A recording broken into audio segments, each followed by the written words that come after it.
Drought wipes popular Chilean lake from the map. The cows and horses would have come for the last blades of grass. Now their bones are. Lake Aculio's demise is so sudden and complete, it seems as if someone had pulled a giant plug and let all the water out. So sudden was it that as recently as 2011 the 4.6 square mile 12 square kilometer lagoon was a thriving weekend getaway for people from the Chilean capital an hour away. Thousands came here to swim, water ski, sail or simply cool off in the long austral summer. They camped along it. Now, water and cooling summers on Lake Aculio are a fast receding memory.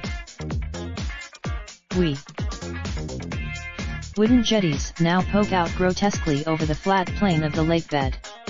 Canoes and speed. A giant sign on the approach shows the lake as it was stark blue against the backdrop of the towering Andes saying help. Once boasting a depth of 20 feet, 6 meters, the water level began to fall from 2011. By last May, there's no single explanation, though climate change is a key factor. Locals and experts.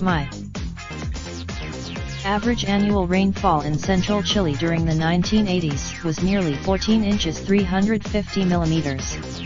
By 2018,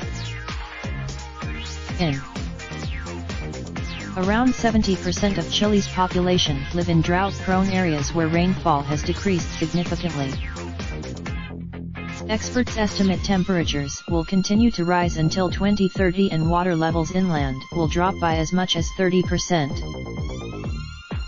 But other factors have contributed to the ecological disaster at Lake Aculio. A viable lake meant booming tourism. It proved a magnet. Farming put added pressure on the ecosystem, which led to overexploitation of the lake for irrigation purposes, particularly for the lucrative avocado crop. What's left behind is a dusty landscape of crusty earth and spindly, dried shrubs. And summer memory, the 26-year-old, who grew up on its shores and is now employed at one of the few functioning campsites, left to reflect on its demise. Raindrop, drop top smoking, no cooking the hot pot. Fucking on your bitch, yeah, that. Looking up, open the park, pot.